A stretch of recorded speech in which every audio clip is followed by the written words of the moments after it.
Hey guys, Mike here. So another jam-packed video here for you, and we got a lot to look out for this week. So I'm going to go into detail on that. I'm going to go into the chart. We're going to go into earnings. Got a whole lot this week coming out.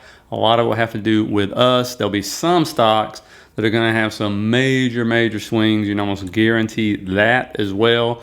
And then we're going to go into an update I've been waiting for. It finally came out about the consumer data, delinquencies, debt, things of that nature.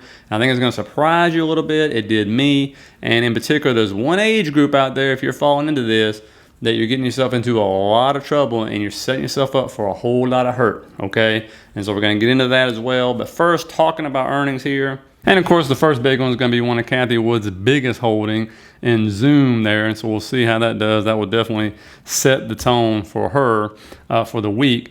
And because ARC's been selling off lately. But the next one's going to be the consumer. And there's a lot of retailers reporting. Macy's, Dick's, Nordstrom's, Urban Outfitters, Lazy Boy. Are we buying recliners still? I guess what to see on that one. Petco, how much we spending on the pets. This is discretionary spending. I'm afraid a lot of this is discretionary spending if you look at it.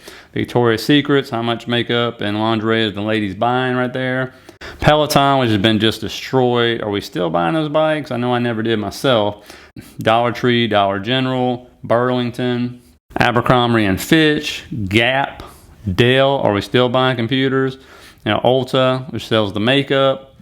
And then, of course, looking, we definitely got to pay attention to Toll Brothers on Tuesday. That's going to show us what the builders are doing over there.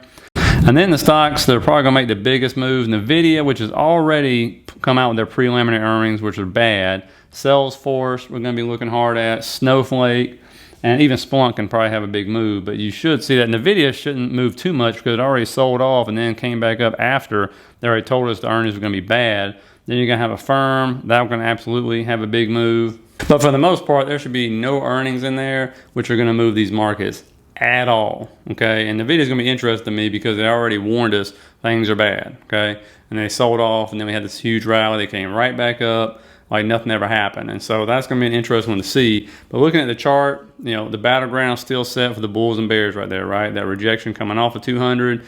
That's why I'm saying I'm being very patient. I'm not in any hurry to jump in front of a bus or anything. If I can get stocks on a discount, setting at a support level right there, as you can see. And the big question is, are we going to go down more and fill all those gaps, or is it just going to go up and fill the gap we left, I believe, on Friday? And so that's really the big question right there. And one thing that's driving people to be risk off more over the last few days is what's going on with the yields, right? They've been coming back up when they were going down. Now we have 50% of the yields inverted, which is the magic number people were waiting on. We've never not had a recession when that's happened. But the 3-month and 10-year, what everybody's watching on, that's still not inverted. But as you can see, you got your 6-month, 10-year inverted, 12-month, 10-year inverted, 2-year, 10-month inverted, 5-year, 10-year inverted. And so, a lot of inversions going on there. And the other thing to watch out for is going to be the VIX. It's hard to chart this, but it does help to kind of give you an idea of what's happening. If it breaks above 22, you need to watch out because the last 4 or 5 times it's happened, you can see break above 22, it explodes. Break above 22, it explodes. Another explosion there. Another explosion there. And you can see it did break that trend line, but you can see how many times it bounced off that trend line. So if it's able to close above that and obviously hold it and get above 22, then we could have some fun.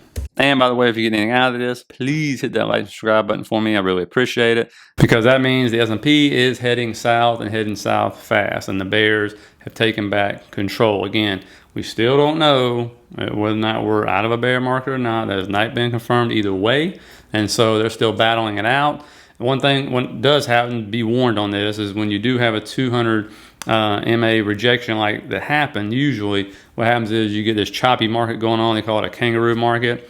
And so day traders love it because they can scalp all day long, and investors, you can actually like it because in a way, it gives you a chance to load up as your money comes in, as those prices kind of stay in a certain volume instead of running up like crazy on you. Who usually hates it is swing traders, right? Because it's so choppy and stuff and they get ate up.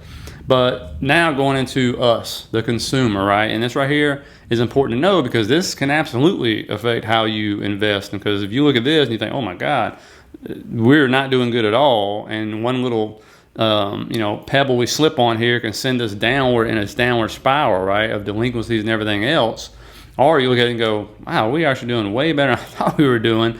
I think this market's got a chance to go back up now, right? And to hold out longer and not have a recession, right? And so this just came out the other day, and I've been waiting on this. And as you can see, and you've heard a lot about this, the total debt, right? We've surpassed 16 trillion for the first time ever.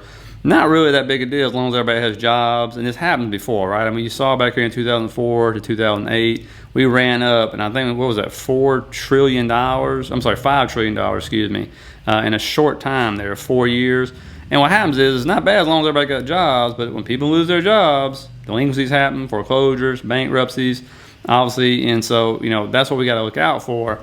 So run the debt up all you want as long as you're keeping your job. And so getting into more detail here, and if we can see here, mortgage originations by credit score. And this is what I'm saying, we are much stronger than we've ever been before. I don't know if they changed the way they configure credit scores or what, but look over to the left, and you can see this is right before the '08 crash, or actually during the '08 crash too, but leading up to it, you can see there was a whole lot of people that were sitting in houses with credit scores under 620, under 659, and so, you know, not that great. And then because they were just giving houses away to anybody who had a pulse, really. But then look at now. Look at where we're at now. I mean, the vast majority, what is that, like 75%, somehow have credit scores of 760 plus. And so I don't know how that works out or how that is, but that's just the way it is. And so that's actually a really good thing. And also, not to mention, obviously, all the equity that these people have been able to build up in these houses. And you can just look over to the left. That's what I'm talking about, the low credit scores over here. And if we just draw a line, you can see there's hardly anybody, supposedly, in these mortgages that have credit scores that low. They just either don't qualify or can't afford it, one of the two. And so, you know, that's a good thing. The other one is, here's the delinquencies, total balance by delinquency status. You look to the right there, you can see there's been no major increases. It's small incremental increases, of course, in delinquencies, which we would expect once stimulus checks stop and things like that. And you'll kind of see what I'm talking about in a little more in detail.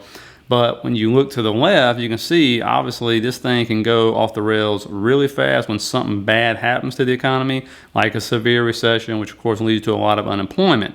And so, again, it is something we will keep an eye on.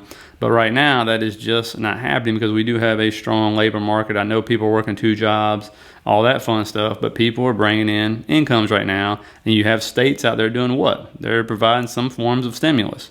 And so that's what we're looking at. And if we get more in detail, it leads us into the 30-plus delinquency loans we're talking about here. And that's not as bad, right? That can be taken care of. But you see a little pop in all of them. It's a little uptick.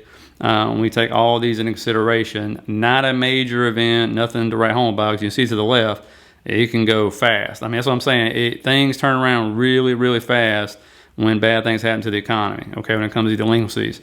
The big thing to look out for is the 90 plus. These are the people that have a hard time coming back from this. They usually end up either getting foreclosed on, had to file bankruptcy or whatever.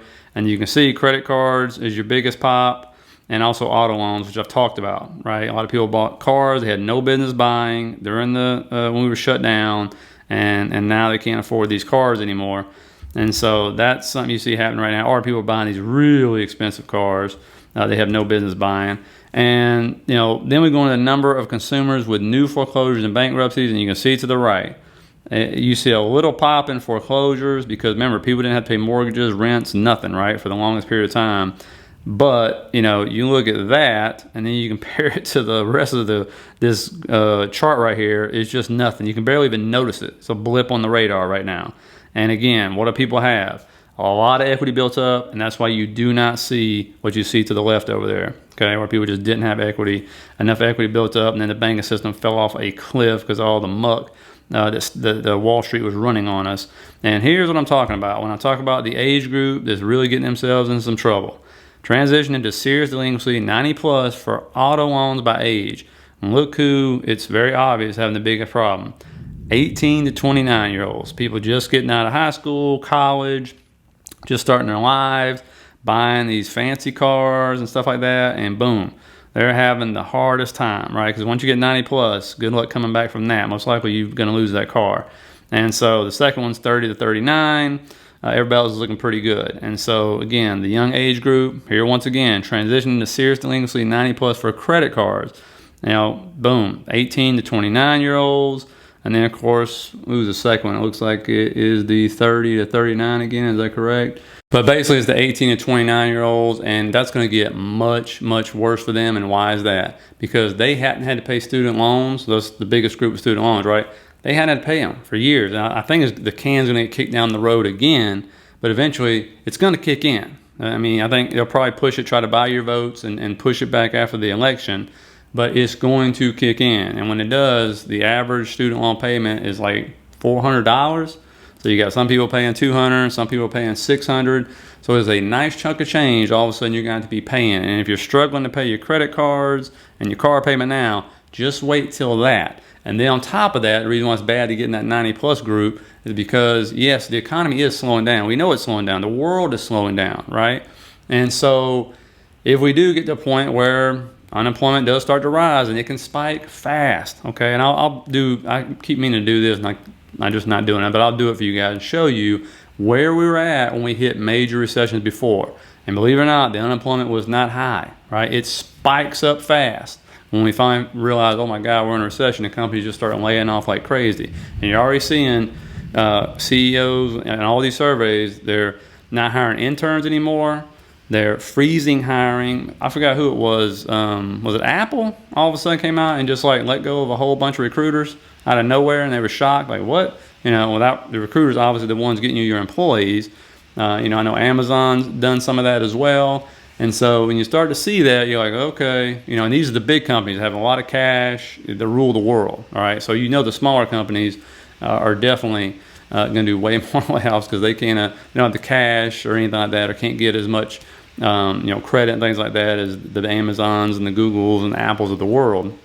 And so it's just something like these can turn quick, you see, and that's not even about looking at these charts. When you look at them, don't just look at the good, look at the other times they've spiked and see how fast they can spike, how fast things can go really, really wrong, okay? And so, I think we'll see what happens this week. I mean, it'd be kind of telling. We'll see what happens. I mean, I expected Friday sell-off, and I told people, the members, when I did the news briefing that morning, Max Payne was well below. There was a lot of stuff going on, and so I had a feeling the market maker was going to push the market down and try to make sure they can get as many options to expire worthless because it was the third Friday of the month of the options expiration. You tend to see a lot of manipulation go on. So that didn't surprise me. This week, we'll see. Now, let's not forget, we do got Jackson Hole coming up. That's where the Fed meets on August 26th. So that could absolutely, make the markets kind of chop up and down until we get to that to see if they give us any indications of what they're actually going to do.